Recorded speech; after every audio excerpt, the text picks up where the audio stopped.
and of course, technology. Welcome to the 2018 all-volunteer meeting for AnimeFest.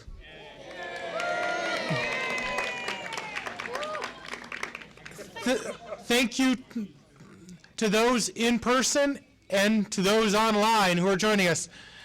And thank you to our various technical people who've been here for several hours making sure this actually works. Now that also, thank you to Joe, one of our own, who arranged for us to have this nice facility where we actually have room. Unfortunately, while we loved Brookhaven, having to shove volunteers out into the hallways because of fire code doesn't really work well.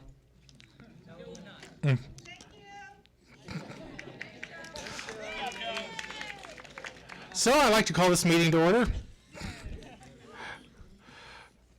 Your role, obviously, be courteous. When in doubt, the golden rule always applies, and it should apply here. We all have come here to have a great time and want to share what we enjoy with someone else, but their experiences are going to directly relate to how they interact with us. And I know by Sunday evening, there's you just are tired, you're exhausted, but always try to be courteous, polite. Show up for your shifts on time. Communicate with your managers. If for some reason you can't be there, something comes up, it happens. Flat tire, my ride didn't show. Let your manager know. Let operations know so they can communicate with your manager. We all know that sometimes your manager won't hear anything especially if they're on the con floor somewhere trying to help somewhere else. We're a 501c3. We are a charity. If people don't have a good time and attend the con, there is no convention. We have to have attendees show up. Just gather around whatever free seats you can find. Thank you for joining us. You're often going to be asked, hey, this is a problem. I have this issue. And often, it's not so much that a member needs an answer. They just want to know that somebody listens to them. And sometimes they have great feedback, a great idea. Sometimes they just want to know that someone actually is listening to them. We've all had that experience where you've been stuck on with customer service, and you will kill to have that one person that just goes and shows that they understand, they're listening and understands your situation and wants to help. We are above all a family-friendly event. Try to remember that and try to help them remember that. The hotel. The Sheraton has a good relationship with us. We have a good relationship with them. They want us to come back. That cannot be said for every single convention. Some conventions have horrible relationships with their hotel. While we are there, let's be good stewards of that space. If there's an issue, if you see someone doing something wrong, say something. I know, wait, isn't that copyrighted? We owe money to New York City, I believe now.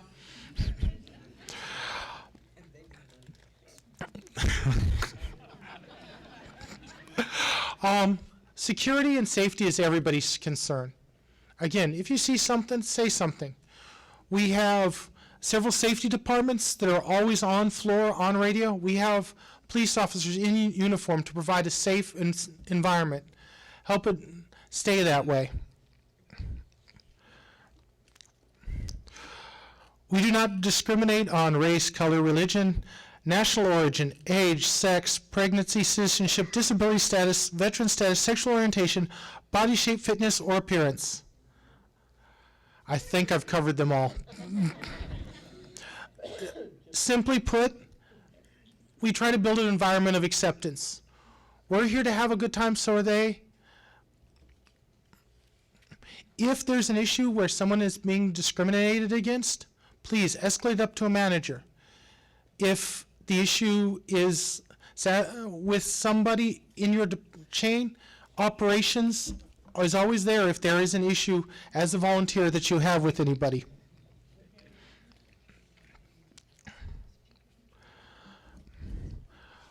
Public accommodations.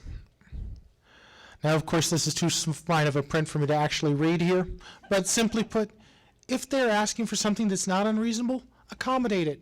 If you have someone obviously who's on a cane is waiting for a panel and they ask, can I have a chair? It's not that hard to grab a chair out of the panel room, put it there so they can sit down. If it is something unreasonable, ask if it is due to a disability, and if so, and you don't know how to accommodate it, escalate it up. Every supervisor has every volunteer has a supervisor, every supervisor has a manager, every manager has a director, every director has somebody in the CCO, and if the CCO really can't figure it out, there's board members. Wait, I am a board member. I guess that means it's all my responsibility. Ah!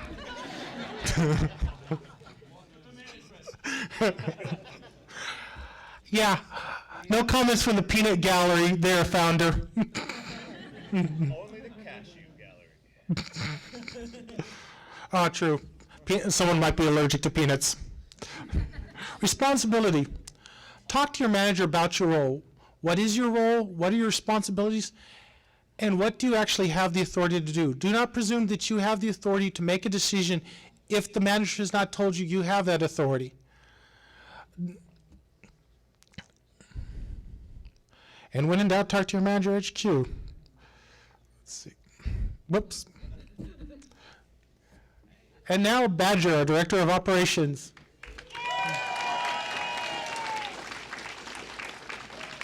I take it one or two of you know me. So we decided to go with the nice slide. I wanted one that simply said suckers. As always, we're actually very happy to have you, since we are a volunteer organization all the way from that gentleman who got this crazy dance started all the way down. Nobody here is here because nobody's doing this because they're getting paid. We're doing this because we love what we do. We love putting on an event. We are a group of fans putting together a fan event that, as an individual, none of us could afford to do. So, whenever you come in, you go straight to HQ, where you will get your ID. To get your ID, we need to get your ID. We need to make sure that you are who you say you are. We get to take a picture of you. You get to sign paperwork. If you are also getting housing, we make you read the rules for housing so that you understand what it is that you are allowed and not allowed to do in your rooms. All of our rooms are gender separated, so we're not allowing any sort of hanky-panky. All of you are on your best behavior. You have to show proof of age to make sure that you are old enough to volunteer. If you are under the age of 18, you are not legally allowed to sign paperwork. So you need to have a parent or guardian sign your paperwork for you. They also need to have their ID with them. If your guardian is here today, we can go ahead and sign your paperwork today if you need. Photo taken, badge, crash base. Oh, and then you get to go to your manager. Most of you should, before you come to convention, know after you pick up your badge where you're meeting your manager at. If you don't know, in theory, your manager should put your schedule in the system, and we can tell you where you need to go. Dress code. Dress code is kind of up to your manager. However, there are certain things that are universal. You can't wear anything that covers your face.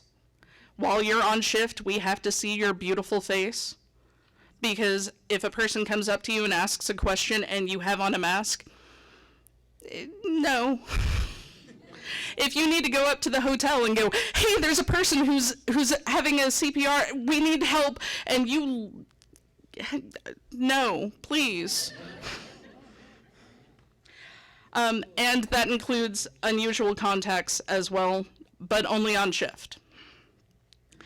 Whenever I was still a manager, I would also encourage people to wear comfortable shoes while you're on shift.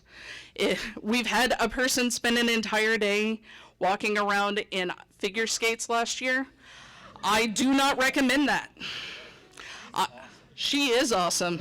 She is an amazing person, and bless her. Yes. Yep. And she came back, which is even more important.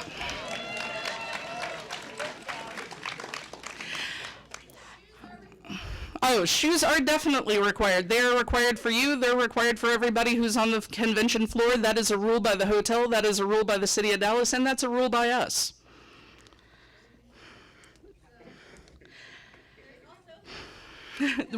And for those who don't know, merchandise does sell AnimeFest branded flip-flops.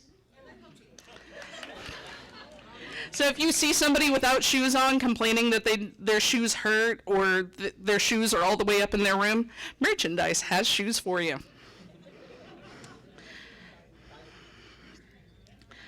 So, crash space. You have to be 18 or older to go into our room. I'm sorry. I cannot read that. The deadline for Crash Space has already passed. We are completely full. If you did not ask before now, I'm really sorry. Thursday Crash Space is by invitation only, based on manager need. They should have already talked to you. You should already know if you have Thursday Crash. If you are unsure whether or not you have Crash, if you go into your account, so you would log into the animefest.org account, click on your name, go to My Schedule, it will let you know whether or not you have been put into a room. It is a feature that has not been used a whole lot in the past, but we are using it now. So getting Crash is a lot like checking in. You get to show your ID, you get to sign away your life. But whenever you get your room, we are now your front desk. You don't go to the hotel's front desk, we are now your front desk. Your room is too hot, you come to us. You need more towels, you come to us. What? Your toilet explodes, you come to us. Basically, this is so that we can filter all of the requests through one person so that the hotel isn't getting overwhelmed by, I think we're putting almost 400 people in Crash Space this year. So if they have 400 individuals contacting them, it's just easier, filter it to us. We will make sure that you get taken care of. Do not drink the $5 bottle of water, please. Bring your own water, bring a cooler. The hotel is in the process of making sure that all of their rooms have mini fridges. That said, I did say in the process of. So assume that you are going to be the one in a room without a mini fridge. There is a likelihood that you will have a mini fridge, but it is no guarantee. So bring food, bring a change of clothes. Please bring a change of clothes. Deodorant, soap, take showers. By the way, Confunk sticks to you. Even if you've taken a shower, even if you're using deodorant, Confunk will attach itself to you and your clothes. So bring a change of clothes. Just to let you know, if you want a volunteer badge, it's done through HQ. There is no picking up your badge in advance. Early badge pickup is strictly for the members. Because we have to actually see you sign the piece of paper to make sure that you know that you have all agreed to behave, to be courteous, to say please and thank you to people. Thank you. So, Crash Base. It's not your hotel room, it's ours. We do have a key to come in, and we will be doing random checks. It's mostly to make sure that there's not something that needs to be done. It's also to make sure that, since we have a no drinking alcohol policy in the room, that there's no alcohol, that there's no illicit drugs, that you're not sneaking somebody into a room that's already really full. Oh yeah, vapes. The hotel has a rule against vaping inside of their property. That includes their rooms. No vaping, because they do in fact set off sprinklers, therefore they are a hazard. No vaping, no jewels. Oh, And you remember how I said really packed rooms? Also, bring pillows, bring bedding. If you have a sleeping bag, bring it. In theory, we have 2 people to every bed. So either you get to be snuggly with somebody or people are going to be on the floor. Once you get there, you get to work out your own sleeping arrangements. I don't need to know about that. I mean, if you're comfortable snuggling with each other, snuggle with each other. If you're not, that's fine too. I don't need to know.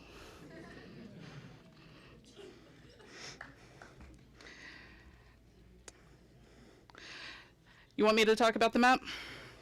Okay. All right. So, hello. Welcome to this year's AnimeFest, where the hotel is going to be under construction. So, for those of you who are unaware, the Sheraton is going through a renovation. The entire first floor of the hotel is going to be under renovation from the portico, which is that little area that you park underneath, kind of where the smokers' lounge is. That is actually going to be completely walled off. All the way back, they're basically cutting it off to the only place that you can come into the hotel on the first floor is over by the dart rail station. Those doors are going to be open, and they're only open until that first bank of elevators. And those elevators go into parking. The parking is open. So you can park underneath the hotel. Only on the north end. But only on the north end. And then from there, you can take the escalator up to the second floor and then come down to the convention space. But everything else is cut off. What's the important thing open on the first floor? The coffee shop. Pizza's still open. So I guess the big things to point out up here are all of you kind of familiar with our layout of down where it says BB, that's the first floor, then up the DRs, that's the second floor, and going across, that's the hotel side second floor? Okay, so hotel side second floor, where it says HR, that is the hotel's registration. That's their front desk. There's a little thing that's kind of out above the LG that says HC, that is the concierge. That is hotel concierge. That is also where Lost and Found is this year. We are not going to be accepting Lost and Found in Quartermaster. We are sending everything to the hotel concierge. Except for badges. Badges go to badge support. Behind that, you see HF. That still stands for hotel food. That is now the hotel's kitchen. Behind that is HG, which is the hotel gift shop. So all of that space is hotel space. The escalators that were over there are not going to be in use, and they are planning on having boarding up so that you can't see over the railing into the first floor during the construction. However, we still have Workshop 3 up there, as well as VN, which is the visual novel room. Yes. Do you want to explain what visual novel is? Consider I've never played one. It is a dramatized story via computer game with multiple endings. Yeah, choose your own adventure. One of our guests has actually written several of them, and she will be presenting several of her works where you can demo and try them.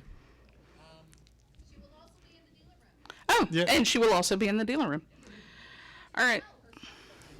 So I guess let's go ahead and finish off the hotel side.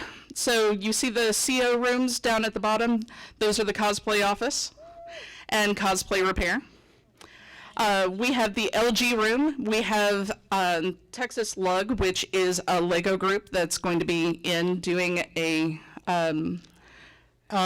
mixture of, they're going to have some of their stuff set up, including, I've heard someone has done a large-scale Outlaw Star diorama.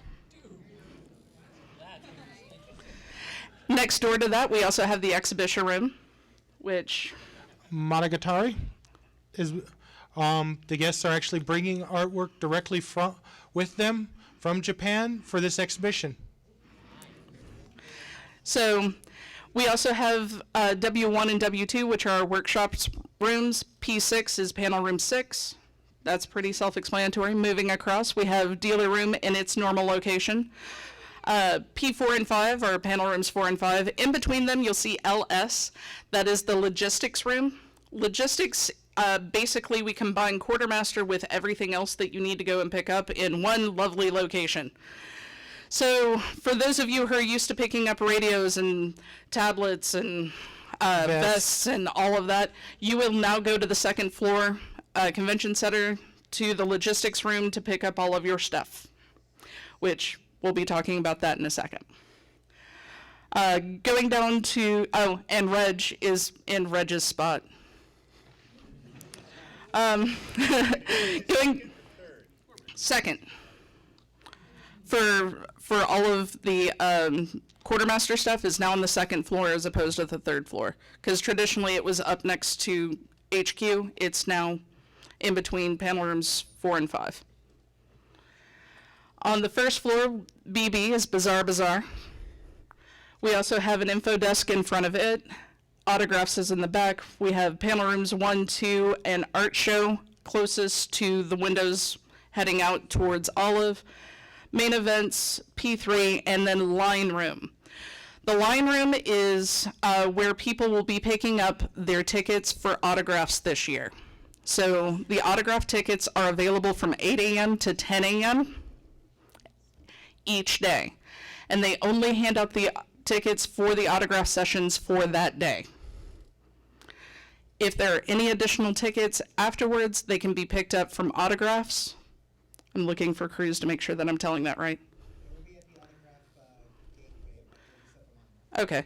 There'll be, basically, autographs is going to have kind of an area where you would enter and you can pick up additional tickets there. Moving up to the third floor on the convention center side, we have HQ where it's always been. So you should all know how to go and get your badges. If you don't, find a person who's been here before. They'll happily lead you there. Next door is the leadership office. Most of the time, you won't end up in there. That's if I need to have a private conversation with somebody. CCL needs to have a private conversation. It's kind of a quiet room. Then we have video rooms 1 and 2, the video office, social media office, then video room 3, 4, and then the blood drive. The blood drive is now on the third floor, kind of in the back. They are probably going to need some help from us directing people for the blood drive. They have created shirts for us this year that do have the AnimeFest logo on them for people who donate blood. So. And please don't donate blood just before you go off on shift. We want you conscious when you're on shift. I mean, I feel like I have to say this, that Pocky and Ramune do not constitute a meal. I mean, they're a good supplement, don't get me wrong, but they are not a full meal. You can buy Pocky and Ramune, you can have Pocky and Ramune, but please also eat real food.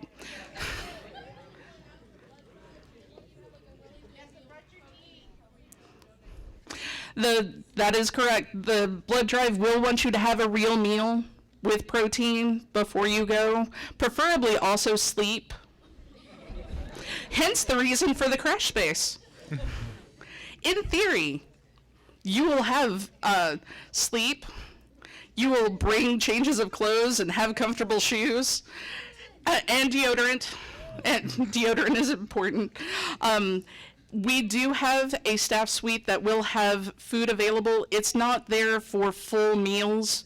It's there to kind of supplement to make sure that you have enough food to make it through the convention, but please also bring a cooler that has food in it. If you have dietary restrictions, please bring food that's appropriate for you. There's going to be food on the first floor out next to Bazaar as it has in the past. We are still working on the whole food truck thing because that has become a wonderful drama in and of itself. So while we're talking about the hotel, So how many of you realize that the big, huge parking lot right behind the hotel is now a giant pile of dirt being turned into a park? So yes, if you're planning to park behind the convention center, there is no parking behind the convention center. All of those nifty meters along Harwood are gone. Live Oak, there are no meters along Live Oak. Live Oak is now one lane to get you over to Harwood to turn you back south. So, yes, if you're intending to come, if you can ride the rail, we highly recommend this, as parking will be a big issue. The hotel. So, you know how self-parking is right there next to the convention center? Now you go in the self-parking. It's you have to get past the permitted area. The second floor where everybody was like, I'll get off on the second floor, I'm right there in front of the dealer's room. That's now controlled by the valet. It is a pass-through lane only. So everybody that comes in valet comes in through the second floor, through our convention space, across the sky bridge to get to hotel registration. So one of the things we're going to have to work on this year is helping not let people cluster at the top of the escalators, because that is going to be a much more heavily trafficked area now that is now the front door to the hotel. The hotel is also allowing for drop-off directly in front of the convention center, which then means that they get to go past our info desk, through Bazaar, up the escalators, and then across the sky bridge to get to registration. We are going to have a lot more hotel traffic than we are used to. So we are... In the middle of the convention, please be polite. Yeah. So we're going to have to, we're talking about being good stewards. This is definitely one of those moments whenever somebody comes in with a lot of luggage and a face of like, what did I walk into? Help those people. Yeah. Politely, go, hi. Are you looking for the hotel front desk? Yes.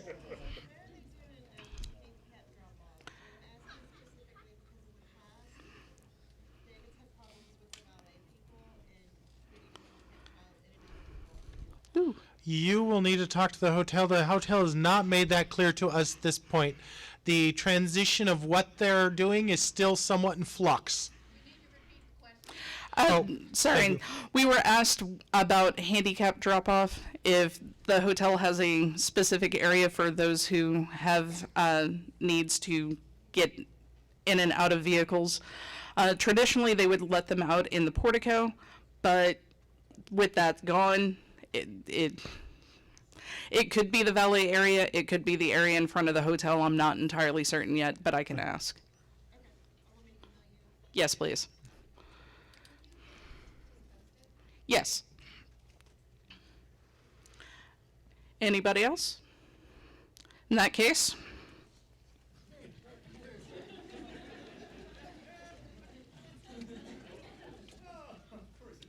Yes, it is. Good afternoon, everyone. You are beautiful, and I love you all. Thanks for being here.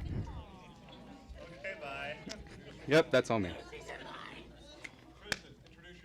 I'm Tristan Biggs. I'm the Director of Logistics. Yay! I will be telling you about all of your different equipment today. You remember how I said I love all of you? That'll quickly change if you don't follow these guidelines. So we have tablets, vests, radios, and various other supplies and things. You will find those in logistics headquarters on the second floor between panel rooms 4 and 5, as we talked about earlier.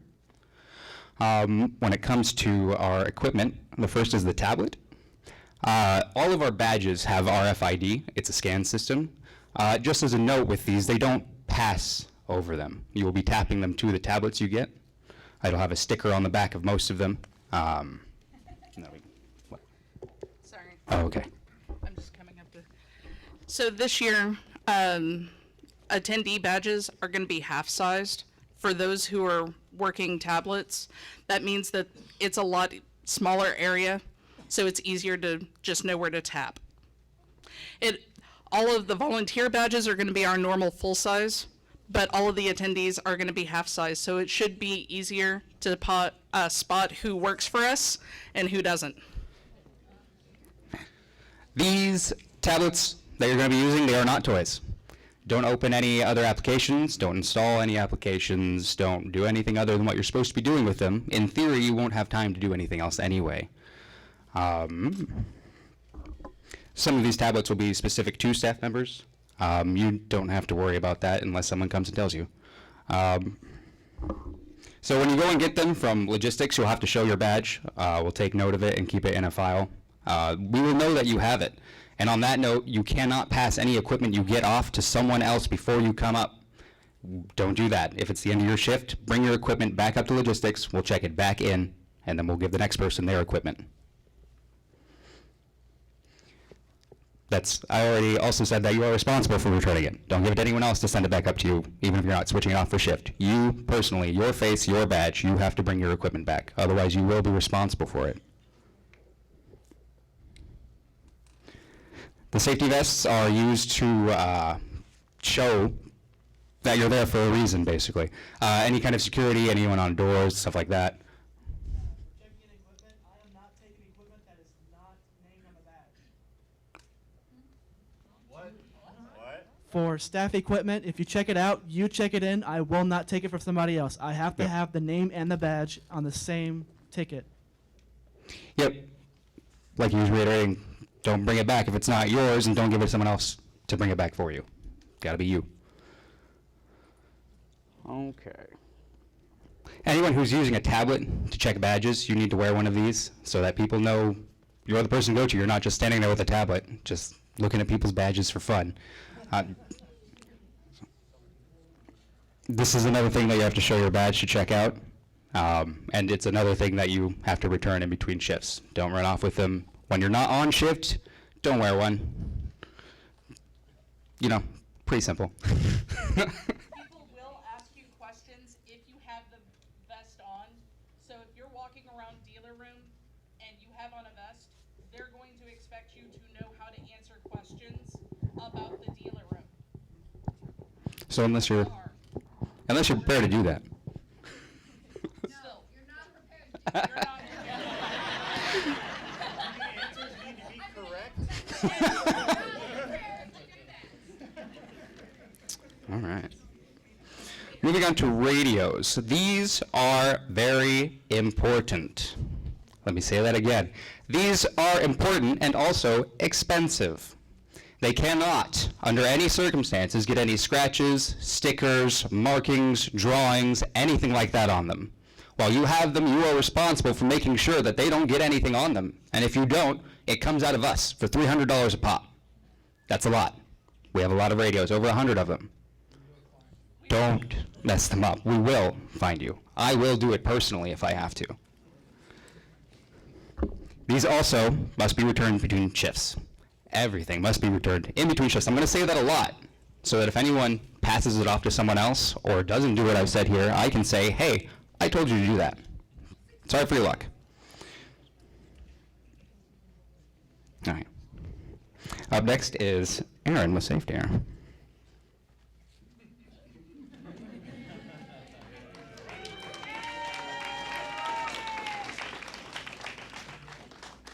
Hey guys, my name's Aaron. I'm the director of safety, which he kind of spoiled the fun, and I didn't get to say it myself. So this is kind of important, very important. If you're not SpongeBob, you don't get to have fun. Oh wait, no, that's not right. That's not right. I'm sorry. Yeah, everybody, safety first, then fun. Safety is a very, very, very important part of this convention.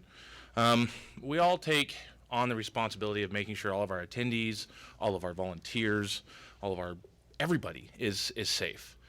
We even have to take into consideration the guests of the hotel this year, especially because they're coming in through our convention. So let's focus on these points here.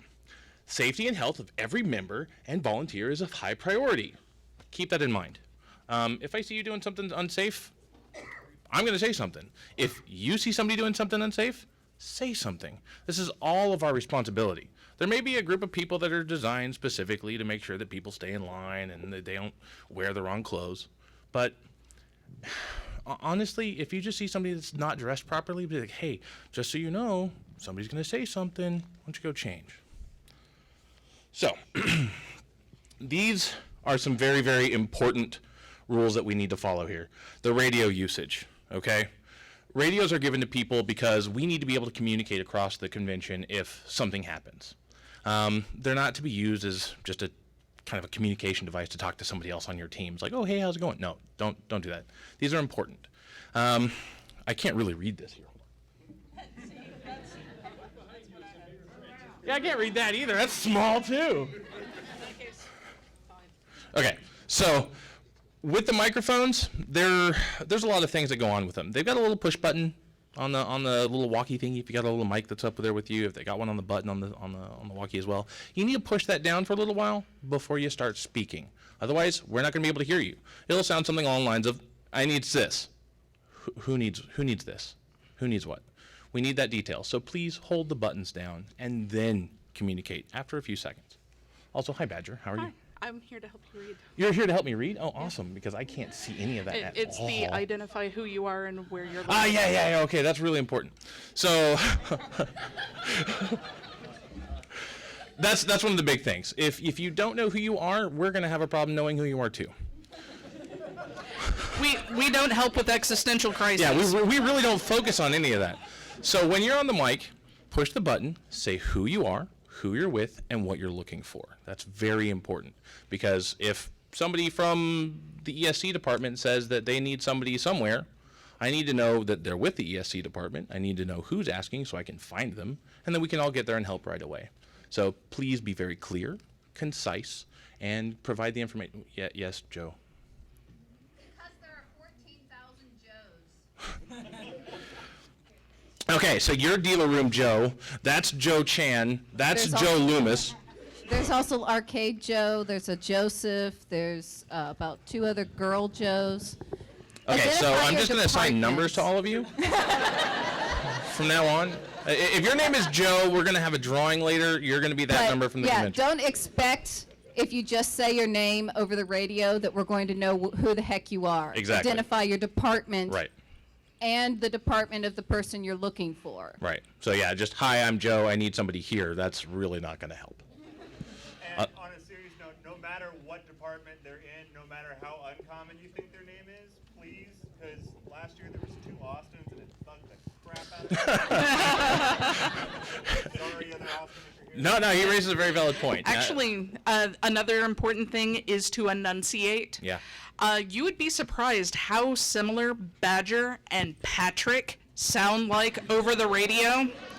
In real life, they sound nothing alike, but being garbled over a radio, it is very frequent that that gentleman over there and I get confused for each other. Right. So one of the things that I think is very important is, again, I've said it, hold the button down first, because it usually takes about maybe 1 or 2 seconds before the walkie will pick it up. Then say who you are, the department you're with, and what you need. If you're looking for somebody specifically, say your name, the department you're with, and then the person you're looking for. That way it's... If you know their department. Yeah, if you know the department, add that too, because I mean, if I'm looking for Badger in, I don't know, Ops. staff suite, because you're not know. Badger in staff suite, so. Yeah. Anyway, I'm so not for staff. hold the button, say your name, say your department, say who you're looking for, okay? All right, what's this one? Radio silence. Okay. Radio silence is very, very, very important. I've already mentioned that the walkies are not a toy. They're not used for just communicating across the convention to the people you work with, just for fun.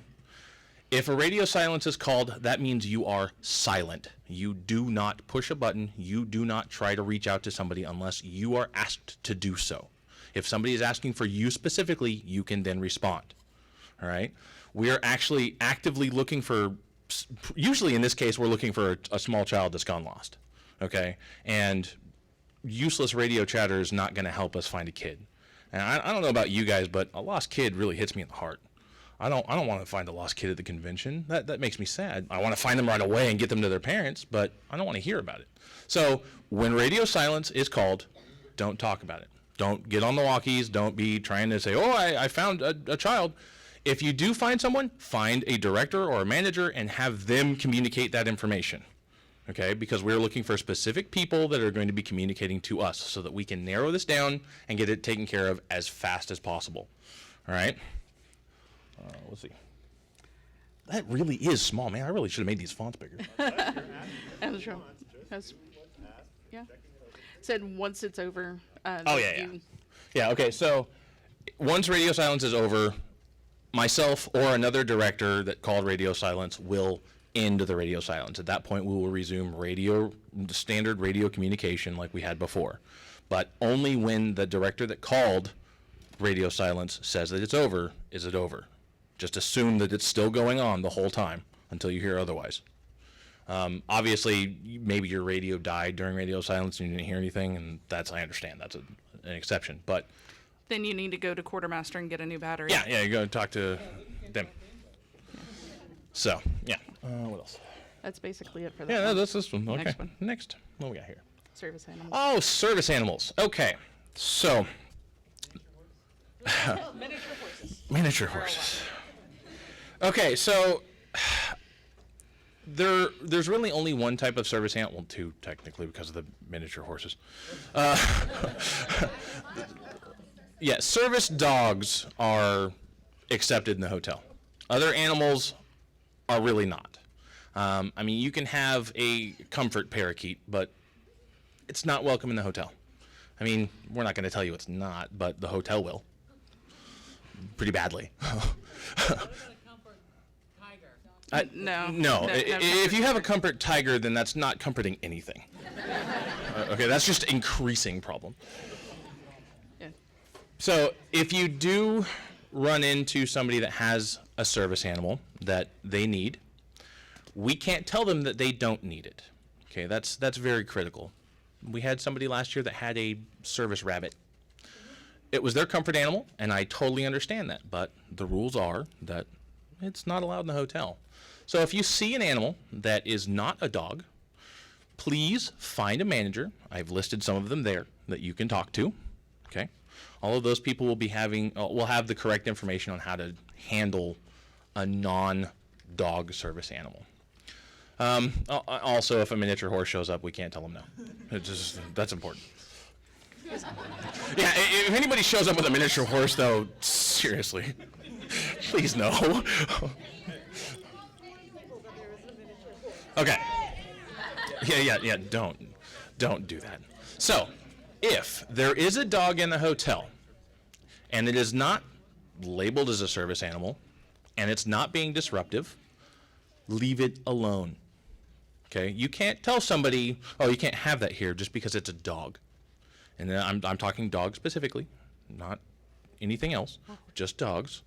Because not all dogs have the vest, not all dogs have labeling, and, honestly, there's probably a bunch of non-convention goers that are going to be at the hotel that brought their dog with them for vacation. So if you see a dog and it's not being disruptive, leave it alone. If it is being disruptive, see the list of people. Yeah. If it's being disruptive, the list of people, again, they're all of the managers in safety or myself. We will address it from that point on because we need to be polite and respectful, all that stuff. Sure, yeah, that's a good point. So a disruptive dog could be a dog that's barking at other people, growling at children, causing a ruckus, causing other bodily functions. Those are going to be disruptive animals. We don't deal with that. If the dog is just laying there quietly, ignore it. But if it's barking profusely and it's causing a lot of noise or it's causing issue with other dogs, then we need to get involved at that point. Yeah. Huh? What? Should the dog be on a leash? Is it? Yeah, it's required by the yeah. All the service dogs are required to be on leash, and the hotel requires that they stay on leash as well. Should we tell them, according to hotel rules, the dog must be on a leash, or should we send them to the hotel for that? We can, I believe we can tell them that the dog must be on a leash. Yeah, that's for sure. We can say that your dog's welcome in the hotel and with the convention. It just needs to be on a leash. That is something we can say. No. The rabbit was hiding under a table. It was more scared of us than we were of it. Also, with Yes. I mean, to hear you, It's yeah. for people who are online. huh? Oh, okay. With service animals, with dogs, it's not like you can't notice that they are service animals. it is very obvious that they are service animals because they are right next to their owner. They are well behaved. If they're not behaving or they're acting strange, it's probably because something's going on with the owner. So Well, it's like it's best to just pretty. you bring up an interesting point, because somebody could say they have an animal and say it's a service animal, and we can't tell them it's not. So if somebody does have a dog with them and it's sitting next to them, because most dogs like to be next to their owners, usually, if it's just sitting there, I mean, and it doesn't have a vest or any of that, we can't tell them, oh, that's not a service animal. You cannot tell somebody that that is not a service animal. You can't do that. The only thing you can say is that, oh, I'm sorry, your Animal is being disruptive. your animal's being disruptive. It cannot stay in the convention space. Yeah. Having already You're good. Yeah. You're good. having already gone through this at my workspace, service animals will wear a very specific vest. That's correct. Yes. Not always. Yeah. So Not always. Oh, So okay. there are Well, we were informed that they had to wear the vest to accept them. no, they don't have to wear a Okay. vest. And There are some, depending on the type of training they did have receive. one animal, one dog, who was causing a disruption. It turns out that his person was on the verge of an epileptic fit. Sure. So yeah, if that a does service happen. animal is being disruptive, try to find their human and see what's going on. That's definitely true. And typically, if there's a dog standing next to somebody that's on the floor barking, then that. We're aware that that's something we need to focus. It's not always the case, but this is one of those ones where it's situational. Yeah. Yes. Also situational, if the dog is something big that might look aggressive, if it scares a small child, it might not be acting out. The child might be scared of big dogs. That's correct. So pay attention to the dog's behavior, not the screaming child next to it. That's correct. All right, and then Lauren. I think the most important takeaway from it is that the last thing you want to do is tell someone their dog is not a service animal when it is a service animal. Right. That's the point. Yeah. And also, don't tell when in somebody. doubt, just ask a manager. Yeah. If you're afraid to make that call, come to one of us and ask us, like, hey, we've got a situation. Right. Let us shoulder that so you're not dealing with it. That's correct. Just come to a manager. In fact, just come to a manager even if you are comfortable making that call, because we are not necessarily comfortable with you making that call. As stated on Ask this when in doubt. slide that I can't read, contact a manager. Yes. Question. So, say they're in the bazaar area and the dog is not necessarily doing anything, but it's more in the way, causing an interruption in traffic flow. Okay, so that becomes a completely different type of safety issue, but you can't tell the person that they need to get their dog out of the way. I mean, they need to get out of the way just like a person would. You can say, if you can move your dog over here, please, that would be helpful. You're disrupting traffic. But we can't tell them, take your dog somewhere else. Manners. Yeah, manners are the big key in Yeah. all of this. There's going to be a lot of situations that could occur with this, and we can't be prepared for all of them. So it requires a lot of discretionary thought, which is why take it to a manager. Okay, an important etiquette on service dogs: they are working and easily distracted. Do not touch or handle the dog. Interact with the person who owns the dog. That's correct. Yeah. That goes back to the point before. If the dog is not being disruptive, ignore it. It's either doing a job, it's doing a job. One way or another, it's either being a companion or it's guiding somebody or it's comforting them. Regardless, if it's a non-disruptive animal, dog, ignore it. If it's a disruptive cat, then why is there a cat there? I mean, I don't mind. I'll bring my cats with me if I could. No. I'm not going to. No.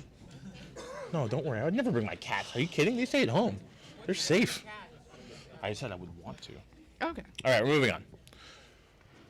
Medical emergencies. Okay, so I gotta read this one because this is all very, very important detail. All right. A paramedic on duty from 10 a.m. to 4 a.m. That means we have an EMT. 1 second. Okay. We have an EMT on site that whole entire time. They're there to help with any sort of situation where an emergency medical service personnel would be required. They are on the radio. They are listening. We'll call for them when they're needed. If you see somebody that needs somebody, follow these steps. Okay? Assign someone to render aid. If somebody needs to support their head, tell them, please support that head. Send somebody to call 911, okay? Because that's very important that we follow these procedures. And don't just say have somebody call 911, point you. Yeah, Call specific. 911. Yeah, be as specific as possible. Tell people to go do something. If you can't make those decisions, ask somebody for help. Then they will make the decisions if they need to. We have to render aid immediately and contact 911. If there's a hotel phone, use that because that helps 911 operators know where you're at specifically. They're all tied to a system. 911 will be, okay, you're at this, you're on the convention center, or you're at this phone. They'll send people there. Again, assign somebody to notify HQ and me. If I don't know that something's going on, I can't go help. So that is very critical. Yeah, and I'll let the hotel know once I am informed. Again, be precise and clear in the instructions. Know exactly where you're at. Know exactly who you're telling to go someplace. If you just look somewhere and you say, you go, take note of who they were. Because if somebody asks you, who did you go send to do this? And be like, oh, it was the gentleman in the chemist shirt. Okay? You know, at that point, you know where they went. Try to get their name if you can. Yeah. If there's no time, understood, in crisis situations, not everybody can think super clearly. Yeah. Yeah, sure. All right, what'd you go? Another thing about that is that if there's someone immediately available who is certified in first aid or CPR, please get out of their way. Let them do it if they are certified. So that brings up another interesting point. If you've had training to help somebody, I need to double check on this one, but I don't think we can do that as volunteers. As a citizen, we might be able to. Correct. But as a volunteer, no. Correct. In essence, that's the reason we have an EMT. That is their job. That's what they're there for. Right. We need to get the actual EMT involved for it. We are not going to take the liability of rendering aid. Yeah. Now, if you as a person want to deal with that, that's your prerogative. But we still need to get our EMT involved. Right. Yeah. Don't say, oh, I can handle it. Yeah. For most hotels, I know it is with mine. I'm pretty sure it's the same with the Sheraton, but regardless, when you make a call using a hotel phone, whenever the person on the other end answers, whether it's the operator or the actual 911 operator, let them know where that person is having trouble, if it's in the hotel building or the convention space. Yeah. Usually the hotel operator will be alerted in some form or fashion that a 911 call has been made either via convention space or hotel space. But regardless, be as specific as possible of where it is so they can get there faster, basically. That's exactly right. Thence the point. Know where you are. If you only know the AnimeFest name, that you're in programming, that you're in panel room 6, we actually have a list of what that actually means in hotel speak, and we can communicate that to the hotel. Right. Don't worry about knowing that. Just kind of know where you're at. Yes. I just want to do a bit of a reminder thing, like in the event that somebody has a seizure, just lay them on their left side, and for God's sakes, don't put your fingers in their mouth. Yeah, of course not. Yeah, no. Yeah. Definitely don't. All right. Let's move on to the next slide here. Oh, sorry. Yeah, I apologize. Mike? Yeah, Mike up front. Sorry, Panda. So on the previous slide, when it says assign someone to render aid, what does that mean? So like if there's an incident here, what do you mean by that? So, you want to take this one or do you want me to? You can. Okay. So, if you are not a volunteer that has a radio on you, what you would do is if you see it go on, stay with the person that is in need of assistance, and then find somebody who's in a vest. Anybody who's in a vest should have a radio on them so that they can then basically call for the EMT. They will get a hold of HQ, and they will get a hold of him as a part of safety all in one go, and then pick somebody different to call 911. Panda. Along with rendering aid, if you are not comfortable with that situation, however, you are the only one that happens to be in that position, to where you see the individual, you know that they are in distress. It is not your responsibility as a volunteer to render aid unless you know what aid you are rendering. It is very difficult to make those decisions, especially if it's happening right there and right there. We have on staff, like he says, a paramedic who has hours and hours of training to take care of those situations. It is best for you to not attempt. Rather, we would have you call on the mic and get who needs to be notified so that they can get real help. Yeah. Now, you may be CPR, AED, and all this kind of certification. Under regular circumstances, I understand we would like to try and help. But you would do more harm in wasting time than you would getting the professional there and getting somebody who knows what they're doing, has been put to the hazard for it, to handle the situation. It is very imperative that I ask you that in the event that this does happen, you escalate as quickly as possible, as clearly as possible. There are a lot of times where this has happened and we have dropped the ball. People did not get clearly identified where they are located, and it just degraded from there. So please, put this into your memory. You know, if you are not able to render aid, do not attempt. Stay around the person and call who you need to call. We have a process in place. Yeah. And if we use that process, it is the most expedient way to get that person help. Exactly.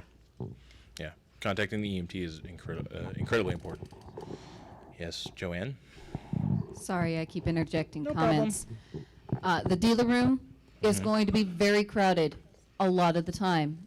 And my staff do not wear vests. There's a reason for that, but they do not wear vests. There will be people with vests inside the dealer room that are security that will have radios. Safety. If you cannot, safety, not security, safety. If you cannot find one of those people with vests, the dealer room kiosk at the front of the dealer room will always have a radio, even if there is no one there. There will be a radio there. Merch and charity along the air wall in the dealer room, I think, will also always have a radio. That's just a specific case because there are so many people there, and it is a space that may not have as many yellow vests as you're expecting. Yeah, that's a very good point. Yeah, there's usually only one or two people in there with a yellow vest. So that is an exception, but there is always somebody in there that has a walkie that can communicate.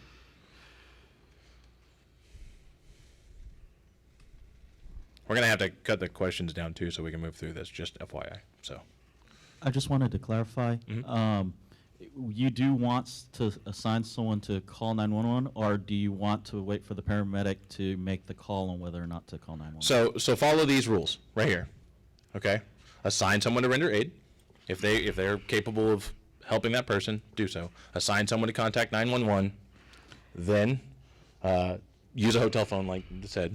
Notify HQ or me, and both technically. You need to contact both of us. We will get the EMT involved. We will move as quickly as possible. Chances are, if you're on a walkie and you say, I need an EMT to my location, the EMT will make their way there very, very rapidly. They are paying attention to our radio specifically to react to these things quickly because they understand seconds matter. So that is something that they'll take care of. But we do still need to contact 911 if there's an issue. And if the EMT finds that he can treat him himself, he has his own radio. He can't call and cancel dispatch. That is very, very correct. If we contact 911 and the EMT decides that we don't need any other assistance, further assistance, he can let them know. He is on site, and they know he is on site. So it's just follow those rules. If you want to take a picture of it with your phone so you have it, please do so, but it'll also be online later. All right? Fire. Ooh, the fire alarms. Okay. So, everybody remembers flow, right? Let's not do that. Okay. So, if a fire alarm is pulled, we immediately need to assume that it's a real emergency. So, we need to start following these steps. Stop the event that's in progress. So if you're in a panel room, you hear the fire alarm go off, the panel needs to stop. If you're in the dance needs to stop. If you're in the concert needs to stop. It's critical that we assume it's a real emergency. Okay? So, if that happens, calmly ask all of the people that are in that room to evacuate and assemble in the meeting areas that will be clearly displayed. I think they're mentioned down here, below. Yeah. Okay. If you need to help people, help them and point them to the exits of the hotel. We need to be able to help everyone calmly exit the facility. Now, with the Sheraton being under construction, I know that's going to be a little bit more difficult. So that's why we really need to be willing to help these people. Be alert for signs of a real fire, okay? Like I said, assume it's a real situation. Deal with it as if it were a real fire, preferably calmly. Don't panic. Okay, that's critical. Because as soon as one person starts panicking, other people around them start to panic. And when panic spreads, it's worse than fire. So, yeah.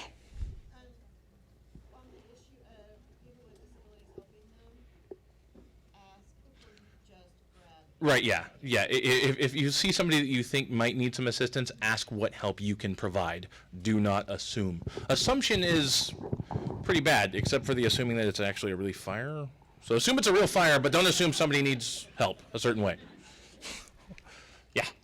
So have they remarked where some of the fire exits are going to be? Because I can tell you, from where I'm at, they're going to be exiting on the first. We could be coming out on the first floor under the area that's under construction. So if you're coming down the bank of elevators from 37, I believe that's the one that's open, right? Well, it's And going to that's be still an open until exit. the second floor, but it doesn't come all the way down to the first floor. Okay, so you come down to the second floor, then go down the escalators to get to the first floor exit to get outside the north side. Honestly, that's something I'm going to have to actually check with the hotel on. I don't know if they've clearly labeled the new. I don't even think they've started blocking off the areas that they're constructing yet. This was all dropped on us last minute. Okay. Use the radios to communicate. That's if you need to coordinate with other people, use the walkie-talkies that you've been given. If you need somebody to know something, find somebody with a walkie. If you don't have one, to communicate it across. Guys, I do want to let you know that once we get all that additional fire information from the hotel, that will be relayed to your managers and to their supervisors. If you're curious and you really want to know, ask them at the convention. We will have all that information for you, okay? Yeah, that's correct. Once we have all of that, we're disseminating it amongst the ranks. Also, it should go without saying, generally during a fire alarm pull, it's a radio silence moment. Correct. That is very true. Unless you have critical information that you need to communicate over the radio, you don't need to be, hey, is everybody okay? Where's everybody? We don't need that. We need, okay, I see that this location is on fire. You know, that's important, but where is everybody? That's not important. If you're at a room that you've evacuated, make sure that you obviously make sure everybody's out of it, then close the door, lock it behind you. They should lock automatically. Yeah, they should lock automatically, but yeah. What in the event of a fire about disabled people who cannot walk downstairs? What do we do in that event? Assist them as they need. If they request that you carry them down, offer to carry them down. If you can't, find somebody who can. Help them in any way that you can, but again, do not assume that they just need help down the stairs. Okay, yeah. Be alert for attempted theft. While I don't appreciate that it's a thing, false alarms happen. A lot of times they can be used as a distraction. So especially in the bazaar and in the dealer room, if you work in those areas, try and watch for people that may be taking advantage of the situation to grab merchandise off tables or take things that they have been looking at. I know that you can't necessarily know that they've been staring at a table for the last hour wanting to buy something, but if you see people taking things off, approach them and say, hey, do you need some help? Because by simply offering to help them, they're probably going to panic. Okay? So be on the lookout for that kind of stuff. I don't like that it happens, but it certainly does. Yeah. The biggest issue is usually it's theft from us. That too. That's interesting. Yeah. Okay. So we have equipment, tablets, and all the stuff that Tristan was talking about. We've got other Stuff equipment in- around the convention. Mics. Yeah, mics. That's a good point. Laptops. We've got these kind of things. Those stay there. That's why you close and lock the door behind you. Yeah. It's okay, I don't need it. Actually, it's not Yeah, for it's for- that. it's for the online for the people, yeah. online. Cool. In the event a fire alarm is pulled, do you have communication with the hotel? Yes. To know Yeah. the location of the fire alarm? Yes. So you want us to be alert for possible theft, that maybe 2 or 3 of us could head that direction? Well, as soon as we find information about what's going on, we spread that out as quickly as we can over the radio. Usually, if it's a false alarm, it's found out pretty quickly. Okay. And once it's determined that it's a false alarm, we find the location of the pole, and people are sent to those areas pretty rapidly. So that is something we certainly do. That's primarily on the operations and the hotel side. So it's just the main thing we need to do is follow these kind of steps. Locations. Yeah, hold on. I got a question. If it's something small, say like maybe somebody flicked a cigarette or something just catches like a really, really small fire, is it okay if we take the initiative and put it out safely, mind you? We're not trying to make something worse, but say like a little small campfire, something small they could stomp out or put. Yeah. If somebody threw a cigarette in a trash can, yeah, just take care of that. But that doesn't mean that there's not another issue somewhere else. So. True. But I'm like talking about minor things. Like I wouldn't want. Yeah, I don't want you fighting start fires. Everything Yeah. just for something small like that. You know that whole we like you and that safety is important to us. Yeah. We don't want you putting yourselves at Yeah, risk. that's critical. Yeah, you guys mean a lot to us, whether it seems like it during the convention or not. You really do. Don't get mad at us about what Yeah. we say during the convention. We're Please just don't. tired and hungry. Yeah, I'm tired and hungry now. All right. Okay. Locations. So there are 2 evacuation locations, unlike the 3 that we normally have because of the renovation for the hotel. The first is on the south side of the hotel at the DART bus station. That's the big circular area on the other end of Live Oak. What? Basketball. Yeah, it looks like a basketball from above on a map. It sits on the south side of the hotel. So if you walk out of the convention center and turn right, there's a field across the street. That's the first meeting area. Okay, that's the south side. The second is on the north side at the Cancer Survivor Park, just outside of Pete's Coffee. So the all-important Pete's Coffee that's still there, for all of you that drink coffee. There's a park. I know I'm weird. There's a park on the other side of the train tracks from there. That's the Cancer Survivor Park. That's the second meeting area. So those are where you want to evacuate. Now, getting to those are going to be a little bit more difficult based on the fact that the first floor of the hotel is under construction. So if you need to go across the sky bridge and then out the Pete's entrance, it's probably faster to go downstairs and then over to the bus station. So be mindful of where you're at and keep an eye on the quickest way to get to one of those 2 locations. If you're on shift, pay attention to that. That's basically what I'm saying. All right, what's next? Harassment. Harassment. Nobody likes harassment, do they? I mean, if you do, that's strange. Okay, so it is our policy to treat all harassment completely seriously. If somebody walks up to you and says, "That guy's bothering me," believe them. Okay? It matters. We need to investigate it, but it matters. We don't want to just assume that somebody's just kind of saying something. All right? All of this is very important. So, with that being said, if someone reports harassment or stalking, immediately escalate the issue. Involve your manager, involve your supervisor, involve a director if you find one. Get us involved right away, and we will react to that situation immediately. Okay? If somebody says they're being chased by something, that's kind of weird, but if they're being chased by something, find us. We'll move them someplace safe. Yeah, don't be afraid to speak up. Okay? Don't be quiet about it. If somebody is bothering you, mention it. If somebody is bothering somebody that walked up to you, mention it. Yeah. We had an incident last year where one of the congoers was harassing several girls, and he ended up cornering one of them, and I'm familiar it with the turned very incident. ugly. Yeah, it did. The problem is that the girls had said something, and nobody else connected and escalated it properly, and they were just basically just forgotten. That's exactly why this We cannot is have a here. repeat of last year, please. Yeah, this, like it said at the very beginning, and David was mentioning, safety is everybody's responsibility. If somebody walks up to you and they see that you have a volunteer badge and they say there's a problem, believe them. Act immediately. Don't just be like, oh, okay, I'm busy. They're like, no, stop what you're doing, help them. Find a manager and director, immediately escalate. It's not something that we can play around with.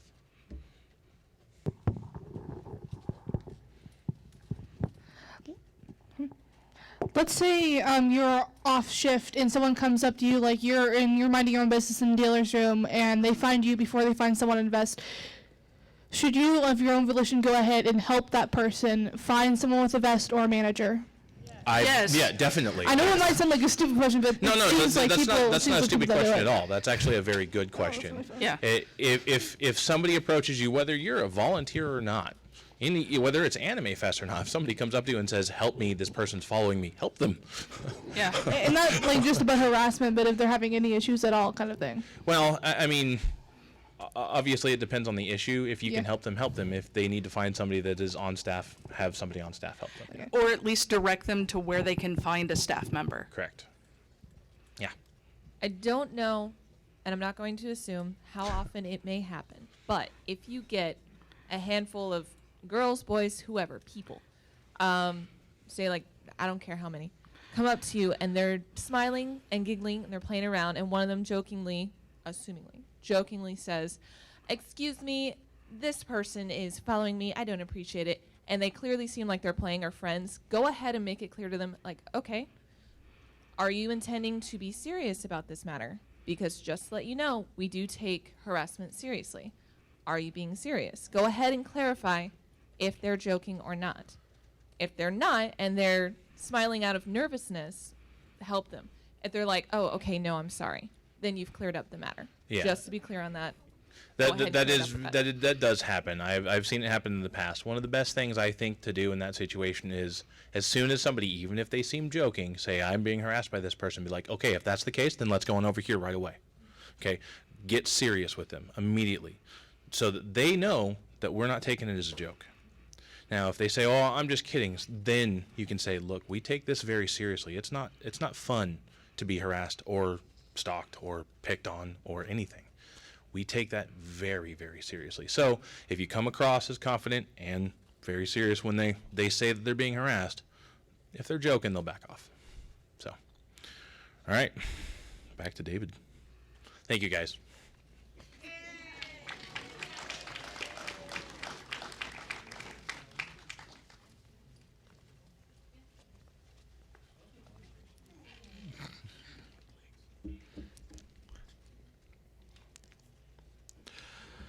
Expense reimbursement.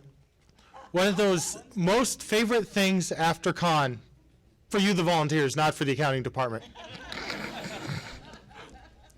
So, we will reimburse up to $20 per volunteer for your travel expenses to get to the convention to help us run a good convention. So, because I can't read any better than you can.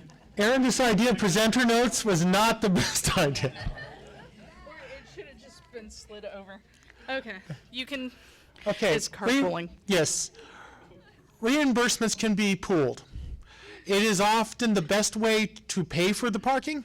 So if 4 volunteers want to get together, pack everything they got into one car, drive down, park the car, all 4 of those volunteers can go up to the operations room, see this nice gentleman. He will let you fill out the form. You'll attach your receipts, and you must have receipts because we cannot reimburse you without receipts. Because accountants like receipts. Not to mention we're a 501c3 and governments like receipts. They will then fill out all the information. They will send you down to the accounting office. The accounting office will reimburse you. We will reimburse you once during the convention. That doesn't mean you can come in every day and get your $5. Does not work that way. It's once during the convention. We include things like DART, TRE, Uber, Lyft, as long as you can provide a receipt, a taxi. We have several volunteers who come in from out of state via Megabus has become one of the big items that we use. So we will reimburse up to the amount of those receipts or $20 per person. If your receipts don't equal $20, sorry, we'll give you what the receipts say. Again, government likes it that way, so. Be aware that the TRE is not open on Sunday. If you are using the TRE to get to the convention, the TRE is closed on Sunday.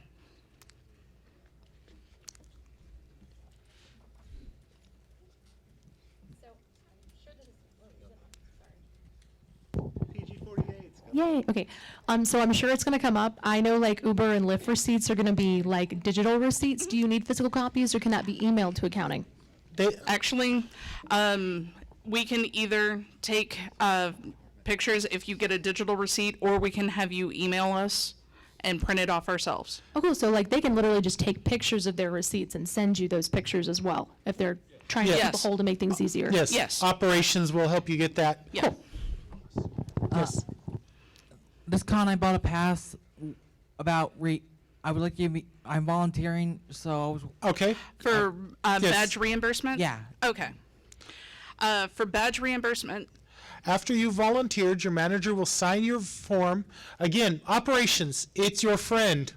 Okay. They will get the form. You will bring it down to accounting. Yes, we will reimburse. If you've bought a membership for the convention and have chosen to volunteer, we will reimburse you the cost of your membership.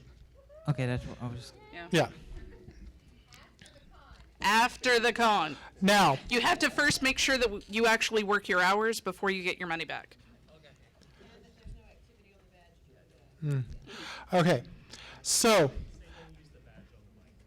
Yeah. Don't use. Yeah. If you want to be reimbursed for the membership, then don't go and start using that badge. If it's printed off and you had it mailed to yourself, that's fine. Just hold on to it. As long as it doesn't start scanning all over the place, then it's good to go. Also, we do have a reimbursement day because sometimes by the end of con, your ride's like, we're going. You either get in the car or not. We do have a reimbursement day on September 8th from 10 to 6 at our Glenville Clubhouse. Your managers will have that address, and so will operations. I highly recommend, if you're planning to come to that day, if you can go to operations and get the paperwork all started, all the better, because then we'll know we're expecting you. Let's see. Org structure. So, you are the staff. You're the volunteers that make the con run. Above you are the supervisors, who decided to take a slightly larger responsibility and were crazy enough to want to be more involved. Above that is the managers. Those are the people that sign on to work some year round and are busy throughout the year. Above that are directors, people who are absolutely, apparently, I'm not sure, no, CCL has no life. Directors still have a life. As a person who's done both, that's questionable. No, I had much more of a life when I was director of sales. CCL, I have no life. I guess operations is special. Director is a rare opportunity. You help shape and direct the focus of the con. CCL is a yearly position that you have the opportunity, if you have spent time with AnimeFest, have been a manager, are interested in taking that step to really decide a certain year how the shape of the con will be, then you contact the board and say, this group, we would like to do this, and this is what we think we can bring, and here's our experience. The board, these are the crazy people at the top who...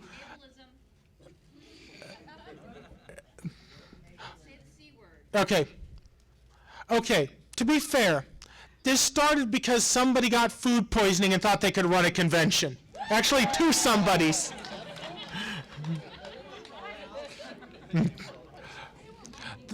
Yes, so those are the people that oversee the charity behind the actual convention, oversee the various elements that may allow us to run the convention. Let's see. Things we need to fix. you should never say, I don't know. We accept that we don't know everything. We wish you did, but no, we don't. If you do not know that answer, you have a radio. If you do not have a radio, there is an info desk, either on the Skybridge, the second floor, down on the first floor. If you don't know, you probably have a manager that you can speak to.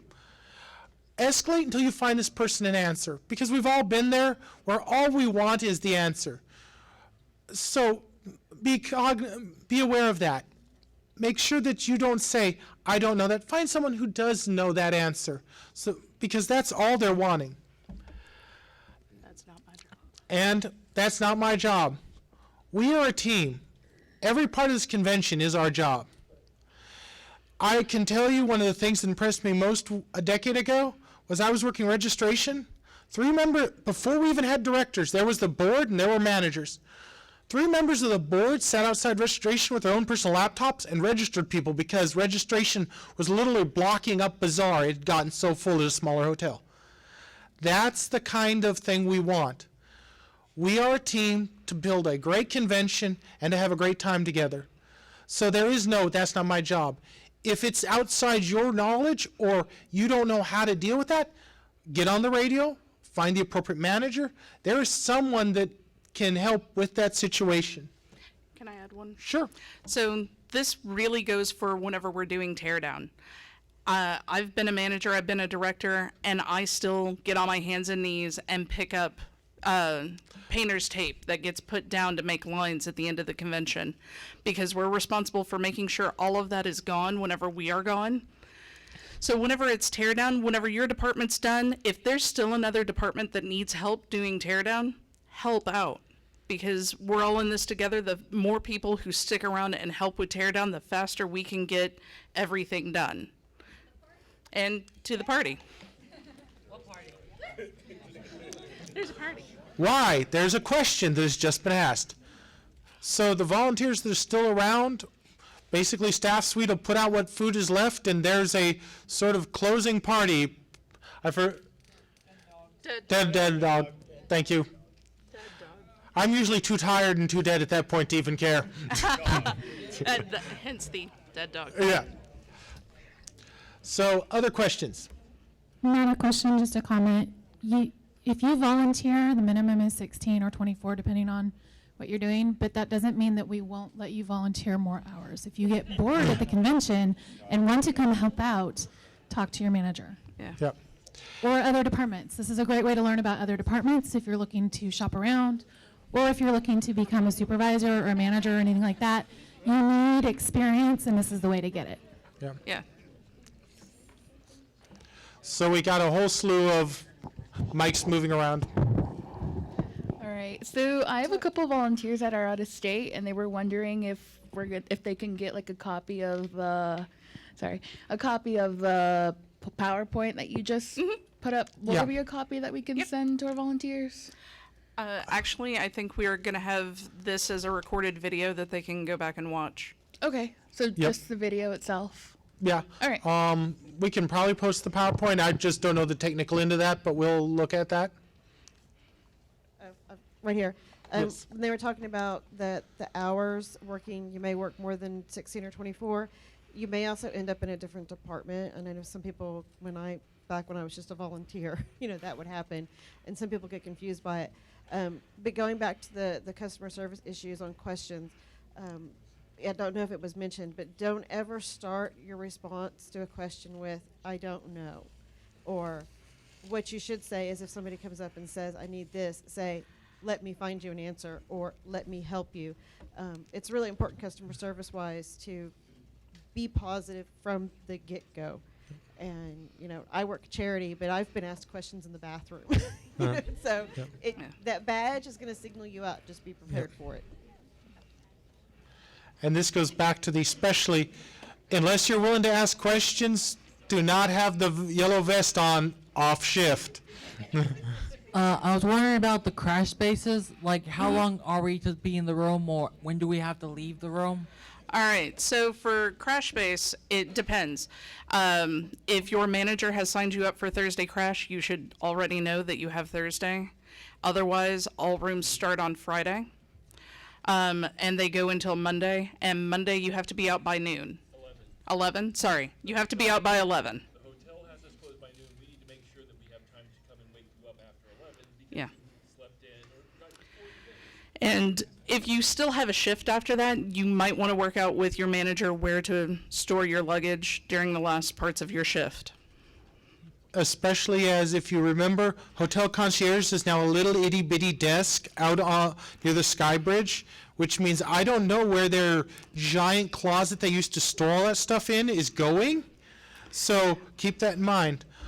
And to mention again, parking is going to be very tight this year, with half of the hotel south parking gone, half of the underground parking gone. And The giant, the big parking lot behind the convention center. If you can carpool together or can ride the rail or find, that's probably a good thing. I was wondering if there will be a free breakfast at the Sheraton if you're volunteering. We have a staff suite. It's going to be open for breakfast, lunch, and dinner, but it is not there to be a full meal. It is there to be a supplement to help make sure that you can have like a sandwich, but it's not going to be a full hearty thing. But it will be there every day. We do encourage you to bring money for food as well as bringing food itself. I don't know if this was already asked, or is there going to be free parking for volunteers or a discount or something? Reimbursement. That's what the $20 reimbursement is. Yes. You weren't entirely clear about hotel check-in for Friday. If people have shifts in the morning, what time approximately can they go up and get their crash space key? So we don't get the keys from the hotel usually until 3 or 4 in the afternoon. And before we can give over any of the rooms to volunteers, we first must go up and inspect them and put down rules and make sure that they've actually taken things out that aren't supposed to be in it. So the earliest, in theory, if we get our keys on time, would be 5 p.m. that you can get a hotel room on Friday. And same for Thursday. And we hope that's what time we actually get it. But normally it ends up being closer to 7 because we don't get the keys until 4 p.m. or 6 p.m. Yep. So, a few things. One is, tips for helping with a member who's kind of having an emotional breakdown at the con because things are not going according to plan for them. And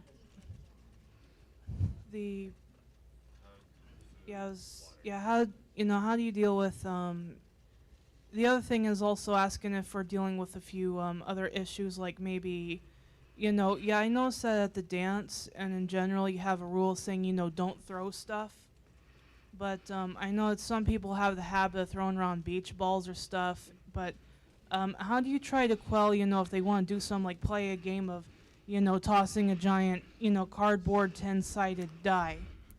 So that's where... And, you try to tell them that, I'm sorry we cannot allow to throw stuff, but, well, you allowed me to do it last year, and I was allowed to do it at the No, previous we never con. did. But the answer to that is generally if you see something that is unsafe, like somebody throwing a giant 20-sided die in the middle of a crowded room, you can go up to them and ask them politely to please take that activity outside. If they decide to push back against you and say that they don't want to listen to you, that's what managers are for. Oh, yeah.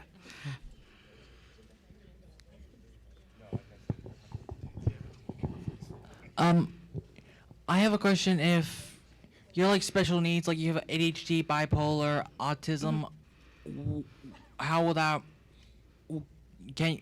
Will you be willing to work with their issues? Like if they need for example, they start feeling their depression spikes and they need us just to back away from what they're doing.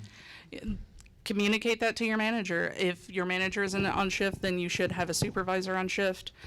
Definitely communicate that to your management so that they can work with you on that. Oh, and comment to that, first off, you can talk to your managers if you're having an issue, because they're super cool. So yeah, you can do that. Also, I work food service, just customer service. I'm a waitress. So I know what it's like to have difficult customers. And if that happens to you, I'm so sorry, but try and deal with it the best way you can. But also, the hotel staff has to deal with all of our crazy, so they shouldn't have to deal with more than that. So just be nice to the hotel staff, because I feel so bad for them already. You don't need to be mean to them, please. Just be nice. Actually, the hotel compliments us almost every year for being one of the most polite groups that they ever deal with, and that really is a testament to you guys understanding the importance of the golden rule of treating people the way you wanted to be treated, and using please and thank you. If you notice, we never yell at people to stop running. We ask them to walk, please. It's a very simple change in how you say things that is a positive way of looking at the situation. I wanted to go back to the that asked about if you're having anxiety, having been a manager that has dealt with that.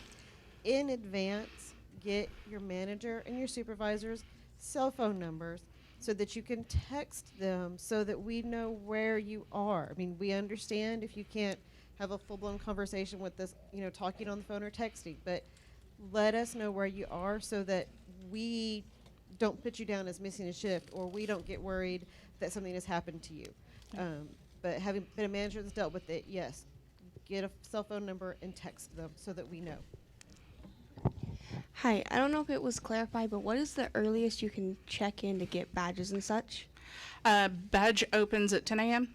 Okay, so first of all, if you're there on Thursday. Microphone.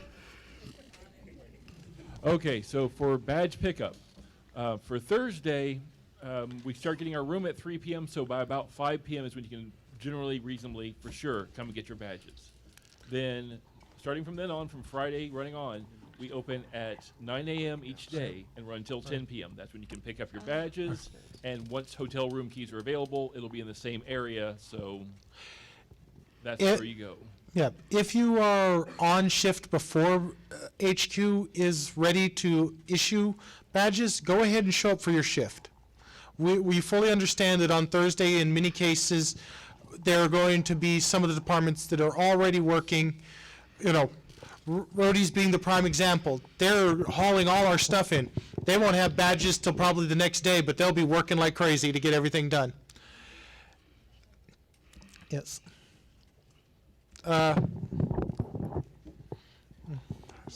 One note, this is kind of specific to, I'm sorry, I have a very loud voice. Kind of specific to my department. I'm the head of stage crew in the main events hall. Just because you have a volunteer badge does not give you early access to panels. So, and that especially Actually, that's goes, true across the board. Yeah. Especially during the dance, the reason that we stagger entry into the dance is not because we don't like you, it's because of fire codes. And if you sneak into that, the fire marshal can come up and just kick us right in the butt. So please, respect closed doors, respect lines. If you're not on shift and you're a volunteer, the same rules apply to you as everybody else if you're not on shift. And even if you are on shift, don't be in places you shouldn't be. Photography staff, you want to talk about that real quick, Vernon? It's just kind of an exception that generally the photography guys are allowed in. No, yeah, that's about the only exception, I assume. Yeah. No, same is true with autographs. Just because you are a volunteer doesn't mean that you get to jump to the head of the autograph line either. That being said, since we do have a ticketing system this year, if you need to get your tickets for your autograph session and it interferes between 8 a.m. and 10 a.m., and that's interfering with your shift, then you need to work that out with your manager. Also, if the autograph session is being held during your shift, you need to tell your manager ahead of time to make sure that you can make it. Yeah. What about Pokemon Go? What about it? Do you guys still do you have a special area for it, is what I was asking. Oh. to direct people that still play that? We have never actually officially had an area. They just seem to naturally gather together to play. Yeah. It's a question. Yeah. For people who are showing up early on Thursday, the yeah. badges aren't available yet. Maybe suggest if you already have an AnimeFest t-shirt, maybe you wear it Thursday. It makes it a little bit easier to tell who's supposed to be there and who's just hanging around. Quick question. Does the autograph tickets cost any money? No. No. Everything, all of the dances, the panels, the autographs are free at our event. You still have to buy your stuff in the dealer room. You still have to buy your stuff from Bazaar, but all of the major events are free. A question for someone that has not volunteered or actually gone to AFest before. Is it possible for any time before the convention begins to be able to get into the building on Thursday No. or early Friday? No. No? No. There is another event that is directly before us. It is Children Advocacy, and they are very, very protective of their space because they are handling very private information, and we are not allowed to be in their space before 2:30. On that note, Thursday night is karaoke night. After we get the space, it's a little bit different, but yeah. Yeah. So you said that we should bring money for food. Is there a preference for card or cash? Should we have both or one or the other? I would go with both. Some of the food trucks will take cards, some of them don't. All of the food that's going to be invited in by the hotel to fill up that ground floor space should accept card. So. What's the policy for? Oh, and Plaza, I completely forgot. Plaza of the Americas also provides food. It's across the Sky Bridge. Yeah. What's the policy for tipping regarding crash base? Oh, yeah, tipping. You want to take that one, David? So tipping is always the polite thing to do. We would ask, it's nice to leave something for the people cleaning your rooms. They are having to clean up after you. So the nice thing would be if all the people in the room put a little money together and leave it. That is a nice thing to do. This is one of the reasons generally the hotel has liked us in the past is our people actually tip and try to take care of these nice people that are working. Someone has asked about the Plaza of the Americas. Yes, Plaza of the Americas does have food. They stay open specifically for us.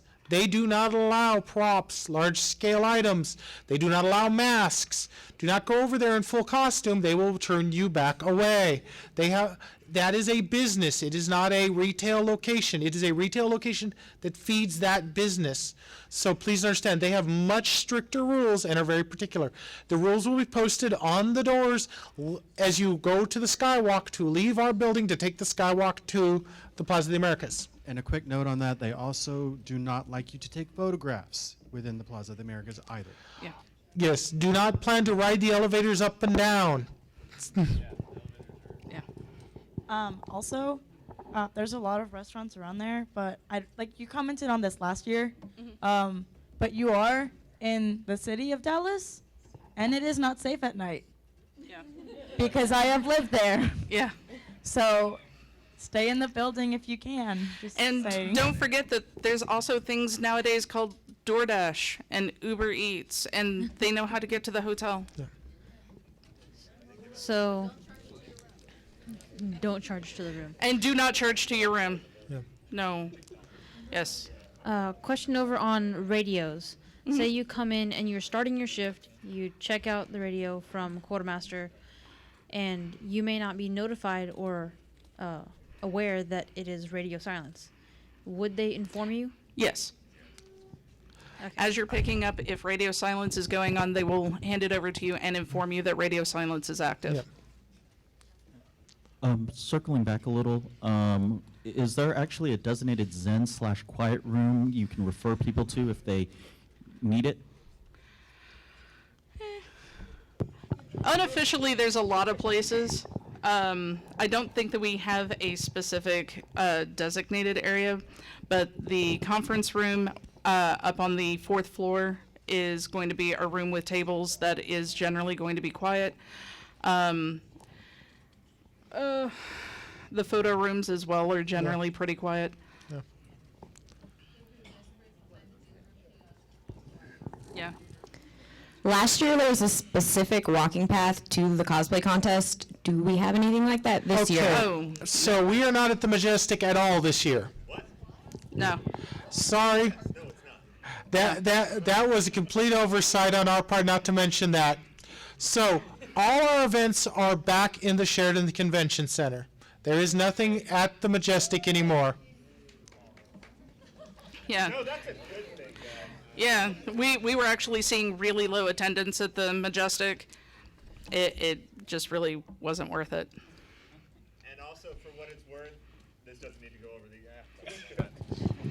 app. So for what it's worth, relating to the Majestic things, a lot of people have been coming to me saying that they're worried about enough people being able to sit in main events for the cosplay contest. That has been taken care of. We will have enough seating for just about everybody, and we look forward to seeing you. And don't throw beach balls in my room, please. All right. I have a few others. One is about, I guess it's, just politely, tell them to ask if the situation, you said there was going to be, some more normal people crossing through. But that means that there may be a chance of gawkers, people, weird out and, don't know that, it's not okay to try to film or take pictures of people without their permission, like this. And all that, just, politely tell them to ask people before they try to take pictures or film, of, all the weird stuff around them. Because I've had, some gawkers, standing at the corner right next to me when we were dealing with the Majestic events and try to take pictures of people in line. Okay, the other one is, a polite way to redirect people that have, tell them that you cannot go around the hotel lobby with roller skates, a bicycle, or any kind of cumbersome prop, even if it's just, it may be made out of cardboard, but that's still the same size as a boat. Yeah. Yes, I've had to deal with that. Yeah. So we need to wind up the question and answer so that some of you can actually meet your managers for the first time and talk to your directors. Okay, one more question there. Very important question for housing, in regards to the service animals. Mhm. Yes. Because the hotel allows service animals, does that mean that I could bring mine? If you, we do have people staying in Crash that do have service animals. We ask that they identify themselves early, not for any reason other than to make sure that their roommates are comfortable with being in a room with an animal. Because there are people who have allergies, there are people who have fear of dogs. But again, dogs and miniature horses only. And if you have a miniature horse, Yes. I need to see it. So that is a requirement, that if you have a service miniature pony, that it has to come to HQ and I am allowed to touch it. Okay. It is a disturbance. It is a disturbance, and I apologize, and that is inappropriate, but I want to touch the miniature pony. So we would like to thank you all for volunteering. So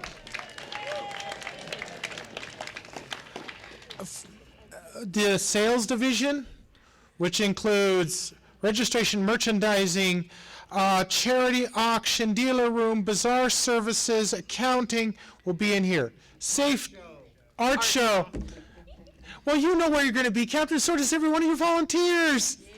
So, also, safety will be in here, which will be access management, event safety coordination, and dealer room, loss prevention. Okay. And central.